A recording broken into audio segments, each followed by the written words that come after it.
Hi welcome to our channel Dhanushka lifestyle. இன்றைக்கி என்ன video பார்க்க போகிறோம்னா, மிளகு குழம்பு எப்படி வைக்க போகிறத பார்க்க போகிறோம். இப்போ இது கோல்டு டைமில் ஸோ இந்த குழம்பு வச்சு சாப்பிட்டா சளி ஜுரம் எல்லாமே போய்டும் ஃப்ரெண்ட்ஸ். வாங்க வீடியோக்குள்ளே போகலாம். அதுக்கு முன்னாடி என்னோட சேனல் யார் ஃபஸ்ட்டு பார்க்குற சப்ஸ்கிரைப் பண்ணிக்கோங்க, இல்லை பண்ணிக்கோங்க. வாங்க வீடியோக்குள்ளே போகலாம். இப்போ வந்து சீரகம் 25 கிராம் போட்டுக்கோங்க. நெக்ஸ்ட்டு வந்து தனியா 25 கிராம் போட்டுக்கோங்க. போட்டுட்டு இப்போ மிளகு வந்து 50 கிராம் போட்டுக்கோங்க. போட்டு இப்போ நல்லா வறுக்கணும் ஃப்ரெண்ட்ஸ். அடுப்பில் தீயாத அளவுக்கு நல்லா வறுக்கணும். நல்லா கை விடாமல் வறுத்தா தான் நல்லா வந்து வாசனை வந்து நம்மளுக்கே தெரியும். ஸோ நல்லா தீயாத அளவுக்கு நல்லா வறுத்துக்கோங்க. வறுத்து முடிச்சுட்டு ஒரு 3 காஞ்ச மிளகா போடணும் ஃப்ரெண்ட்ஸ். அப்போ தான் ஃப்ரெண்ட்ஸ் நல்லாயிருக்கும். 3-4 காஞ்ச மிளகா போட்டால் தான் அது காட்டாக தெரியும் ஃப்ரெண்ட்ஸ். ஓகேங்களா? நான் வந்து கொடுத்துருக்கேன் ட்ரை ரெட் சில்லி 3 சொட்டு கொடுத்துருக்கேன். அதை போட்டு நல்லா வறுத்துக்கோங்க. வறுத்து முடிச்சுட்டு ஒரு 3 பெரிய பூண்டு எடுத்து வச்சுக்கோங்க ஃப்ரெண்ட்ஸ். பூண்டு எடுத்து வச்சுக்கிட்டு அதை உரித்து அதில் போட்டு அதுவும் வறுத்து வறுக்கணும் ஃப்ரெண்ட்ஸ். ஓகேங்களா? இப்போ வந்து எங்கள் மம்மி வந்து ஆனியன் வந்து அரிகிறாங்க. இப்போ ஃபுல் வீடியோவில் தெரியும் பாருங்கள் எப்படி செய்கிறேன்னு சொல்லிட்டு. பெரிய பெரிய வெங்காயம் ஒரு 3 எடுத்துவாங்க. நல்லா பொடியாக நறுக்கி அதுக்கு முன்னாடி எங்கள் அம்மா என்ன பண்ணாங்கன்னா, எண்ணெய் ஊற்றிட்டு கடுகு போட்டு நல்லா பொரிஞ்சிச்சு ஃப்ரெண்ட்ஸ். நல்லா இப்போ தான் வந்து பொரியுது, 1 2 பொரியுது. ஸோ இப்போ எங்கள் அம்மா சின்ன சின்னதாக வெங்காயம் அரிஞ்சு வச்சுட்டு அந்த எண்ணெயில் போட போகிறாங்க பாருங்கள். போட்டு முடிச்சுட்டு தக்காளி ஒரு 10 தக்காளி எடுத்துக்கோங்க. 10 தக்காளியும் நல்லா பொடியாக நறுக்கி வச்சுக்கோங்க.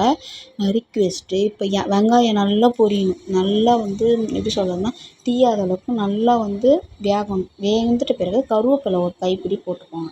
எந்த சமையல் செஞ்சாலும் கருவேப்பிலை போட்டால் ஒரு டேஸ்ட்டு கிடைக்கும். வெங்காயம் நல்லா வந்து தீயாமல் வெந்தால் தான் நல்லா ஒரு டேஸ்ட்டாகவும் இருக்கும். இப்போ தக்காளி வந்து 10 தக்காளி எடுத்து வச்சு தக்காளியும் நல்லா பொடியாக அரிஞ்சு வச்சுக்கோங்க. அரிஞ்சு வச்சுக்கிட்ட பிறகு நம்ம தக்காளி தொக்கு செய்வோம்ல, அந்த மாதிரி ஒரு கண்டஸ்டிங்கில் வரணும். ஓகேங்களா? அந்த மாதிரி ஒரு கண்டஸ்டிங்கில் வந்தால் தான் நம்மளோட குழம்பு கொஞ்சம் டேஸ்ட்டாக இருக்கும். எங்கள் மம்மி வந்து பொடியாக அரிசினா கொஞ்சம் கனமாக அரிஞ்சிட்டாங்க. திருப்பி இன்னொரு தடவை எடுத்து அரியிறாங்க. நான் அவங்களே சொன்னாங்க, கொஞ்சம் பொடியாக அரியணுமா அப்படி சொன்னாங்க. ஸோ அதனால் நல்லா பொடியாக அரிஞ்சு வச்சுக்கோங்க. தக்காளி தொக்கு மாதிரி ஒரு குழம்பு கண்டிஷனிங்கில் வந்தால் தான் நம்ம ஒரு டேஸ்ட் நம்ம கண்டுபிடிக்க முடியும். இப்போ வந்து தக்காளி நல்லா அரிஞ்சு வச்சு தக்காளியை வந்து நான் அதில் வந்து நல்லா வெங்காயம் நல்லா வெந்துருச்சுங்க ஃப்ரெண்ட்ஸ். வெந்த பிறகு வெங்காயமும் கருவேப்பிலை அப்படியே மிக்சிங் பண்ணோம். அப்படியே நம்மளுக்கு வாசனை இருக்கும். அப்போ வந்து இந்த தக்காளி அரிஞ்சு வச்சுருந்தோம்ல, தக்காளி அரிஞ்சு வச்சதை நல்லா பொடியாக நறுக்கி வச்சிருந்த தக்காளி அதில் போட்டு நல்ல ஒரு தொக்கு மாதிரி வர அளவுக்கு நீங்கள் பண்ணிக்கோங்க. ஓகேங்களா? அதே வந்துடும். பொடியாக அரிஞ்சால் நல்லா டேஸ்ட்டாகவும் இருக்கும். ஸோ நம்ம மிக்சியில் இப்போ வந்து பவுட்ரு இது பண்ணி வச்சுருந்தோம்ல, வறுத்து வச்சுருந்தோம்ல, அதை வந்து நான் மிக்சியில் போட்டு அரைச்சிக்கலாம். அரைச்சிட்டு அது எந்த பவுட்ரு கண்டிஷனிங்கில் வருது பார்த்தீங்களா, ஷைனிங்காக வரணும். பொடின்றது நல்லா ஷைனிங்காக இருக்கணும். அதுக்கப்புறமேட்டு வந்து சொரன்னு இருக்கக்கூடாது. நல்லா ஒரு ஷைனிங்காக இருந்தால் தான் நல்லாயிருக்கும்.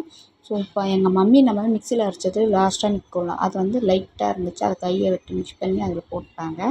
இப்போ வந்து நான் அந்த பவுட்ரு போட்டுட்டு பிறகு இன்னும் கொஞ்சம் லைட்டாக கலரி இன்னும் கொஞ்சம் வந்து நம்ம இது பண்ணிக்கலாம். இன்னும் குழம்பு பண்ணிக்கலாம். நல்லா வெந்தால் தான் ஃப்ரெண்ட்ஸ் குழம்பு நல்லாயிருக்கும். ஓகேங்களா? இப்போ வந்து எங்கள் மம்மி இப்போ தான் மெயின் பாயிண்ட்டே. இப்போ என்ன பண்ணலான்னா, மஞ்சள்தூள் வந்து 1/2 ஸ்பூன் போட்டுக்கோங்க. ஓகேங்களா? 1/2 ஸ்பூன். எப்பயுமே நம்ம ஒரு சமையல் செஞ்சால் இதெல்லாம் நம்ம அளவுலாம் தெரிஞ்சுக்கணும். தான் அந்த சமையலே சூப்பராக இருக்கும். இல்லைன்னா சூப்பராக இருக்காது, நல்லா இருக்காது. ஸோ எங்கள் அம்மா வந்து 1/2 ஸ்பூன் மஞ்சள்தூள், ஒரு பெரிய கரண்டியில் 1/2 ஸ்பூன் போட்டிருக்காங்க மிளகாத்தூள்.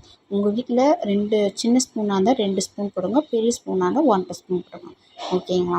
இது வந்து ஒரு 6-7 பேர் சாப்பிட்லாம். ஓகேங்களா? இந்த வந்து குழம்பு 6-7 பேர் சாப்பிட்லாம். ஓகேங்களா? இப்போ எங்கள் வீட்டில் சால்ட்டும் இருக்குது, கல்லும் இருக்குது. எங்கள் மம்மி வந்து கல் உப்பு தான் போடுவாங்க. உப்பு வந்து தேவையான அளவு கூட நீங்கள் போட்டுக்கோங்க. ஓகேங்களா ஃப்ரெண்ட்ஸ்? இப்போ வந்து நல்லா இப்போ என்ன பண்ணியிருக்காங்க, உப்பு போட்டு வச்சுட்டாங்க ஃப்ரெண்ட்ஸ். நெக்ஸ்ட்டு வந்து என்ன பண்ண போகிறாங்கன்னா, தண்ணி ஊற்றுறாங்க. இப்போ அந்த மிக்சிலேருந்து பவுட்ரு எடுத்தோம்ல, அந்த பவுட்ரு இதில் மிக்ஸி ஜாரில் கொஞ்சம் லைட்டாக தண்ணி ஊற்றி அந்த அடியில் இருக்கிறதுல வரத்துக்காக கலரி ஊற்றிட்டு அந்த கடாயை கடைஞ்சிட்டாங்க. கரண்டி வச்சு மிக்ஸ் பண்ணிட்டாங்க. ஓகேங்களா? இப்போ வந்து தண்ணி ஊற்ற போகிறாங்க. தண்ணி வந்து எதுக்காக ஊற்றுறது, 1 டம்ளர். எங்கள் வீட்டில் வந்து இந்த இதுதான் பெரிய டம்ளரோட மீடியம் டம்ளர். அதில் 2 டம்ளர் தண்ணி ஊற்றிருக்கோம்.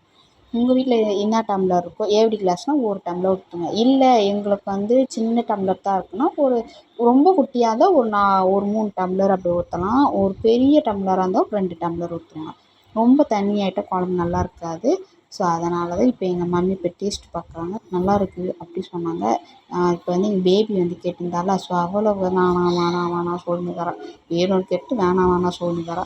சரி இப்போ வந்து நம்ம அந்த கடாயை வந்து லைட்டாக நுர வந்துச்சு, கொதிக்குது கண்டிஷனில் வந்துச்சு. இப்போ அந்த பவுட்ரு அரைச்சி வச்சுருந்தாலும் அந்த பவுட்ரு போட்டு நம்ம ஒரு மிக்ஸ் பண்ணிடலாம்.